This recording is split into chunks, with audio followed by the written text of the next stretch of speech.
37, j'avais déjà mon char depuis 32, hein. Ça faisait 5 ans. Il avait roulé pas mal, mais il donnait encore une bonne go parce qu'on partait de faire une tournée de la Mauricie. On faisait le Bas-Saint-Laurent, puis on terminait ça en Gaspésie. C'est la première fois que j'avais réussi à convaincre ma troupe de venir jusqu'en Gaspésie. Ils trouvaient que c'était au bout du monde. Mais je leur ai dit, ça vaut la peine des fois d'aller au bout du monde. Ça, c'est beau, vous ne pouvez pas imaginer. Ils ont fini par me croire. Ça fait qu'on y allait cher, puis il n'y a rien qui nous aurait fait changer d'idée. Ben, il y a une affaire qui est arrivée qui a changé le plan. C'est que rendu à Rimouski, c'est une belle petite place. Ça sonne comme Rome, mais c'est plus petit. Rimouski. On arrive là. Puis quand on roule avec le char, puis on raconte un autre char, il faut qu'il y en ait un des deux qui se tasse. Hein? Ça fait qu'on va pas trop vite, mais de toute façon, le char, il va jusqu'à 25 000 à l'heure au bout. Ça fait qu'il n'y a pas de danger. Mais il y avait eu un certain danger, Mani, de le croche. Tu sais, quand tu fais un croche, là, quand vous aurez un char, vous pipez avant de pogner le croche. Si vous ne voyez pas, au moins, ils vous entendent. Ça fait que c'est le premier qui voit l'autre qui se tasse.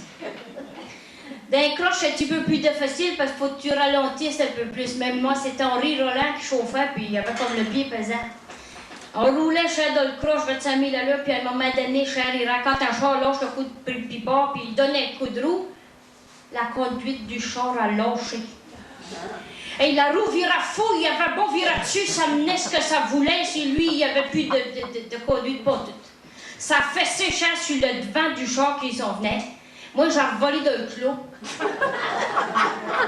Le clos était juste au bout du chemin. Une chance, ça me faisait pas loin à voler.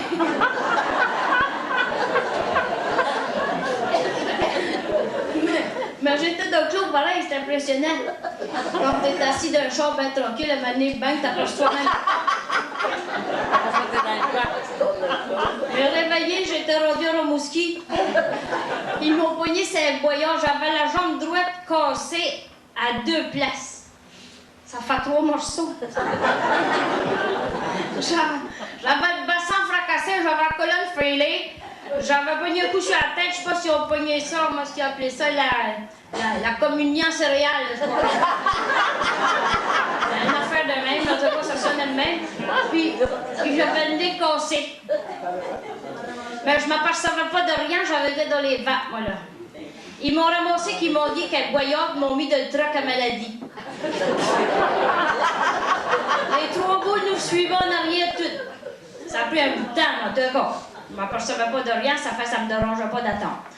Toujours qu'ils m'emmènent là, puis quand j'ai pris mes sens un peu, ils ont dit on va te chipper à Montréal. C'est parce qu'il n'y avait pas ce qu'il fallait, c'était le petit hôpital, hein, puis ça me prenait un palan pour ma patte cassée en 3 morceaux. Ça fait que là, ils m'ont chippé à Montréal, puis là, on n'a pas pu faire notre tournée jusqu'en Gaspésie, on avait juste fait jusqu'à Rimouski.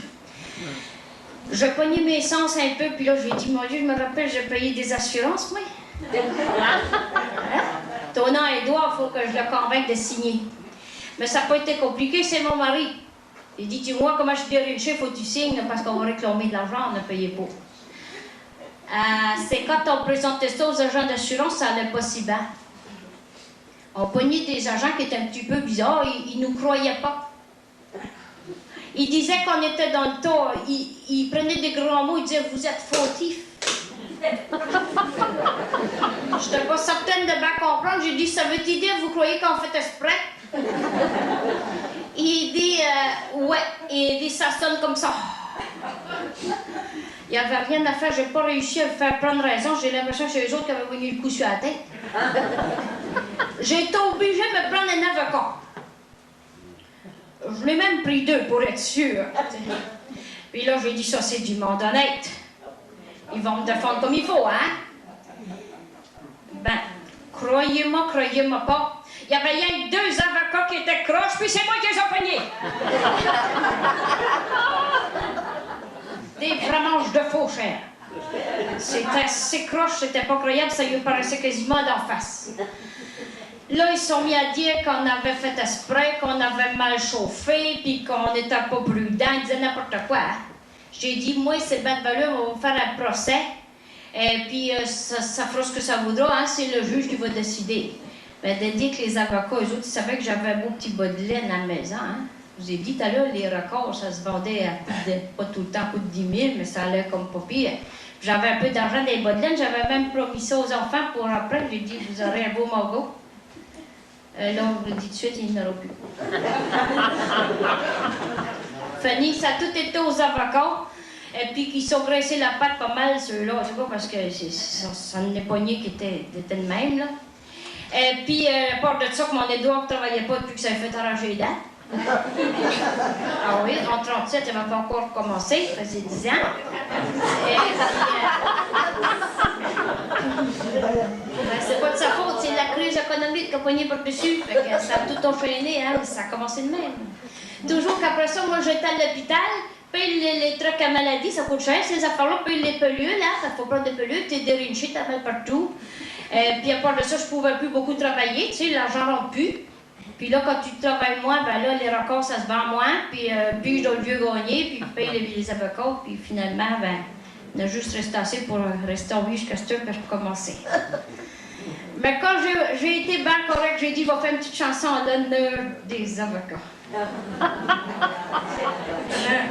Ça a donné la chanson « Les souffrances de mon accident ».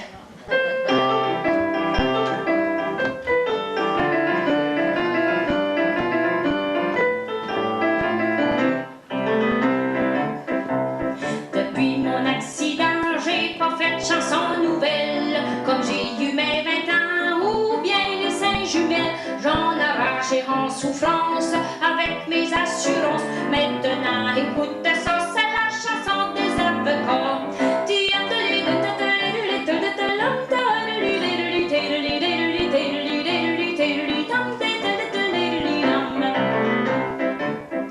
Quand j'ai eu mon accident, j'ai pris un avocat.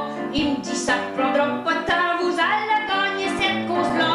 Ça fait 2 ans passés que mon procès a commencé. Si ça continue comme ça va aller tout aux avocats.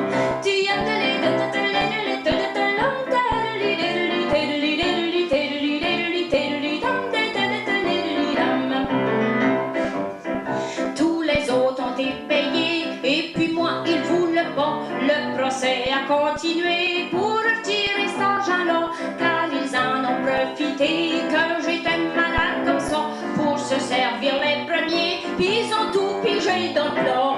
Il y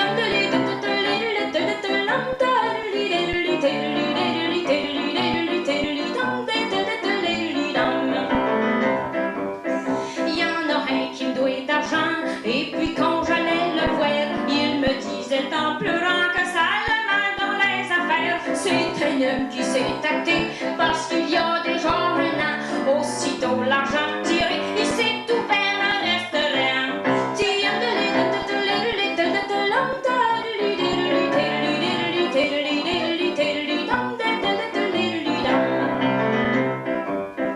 Quand je suis sortie de l'hôpital, j'étais faible en souffrance, puis je vous dis que ça allait mal avec mes assurances. Je vous assure, j'en ai arraché, car une chance j'avais de l'argent. Sur eux autres, si je mets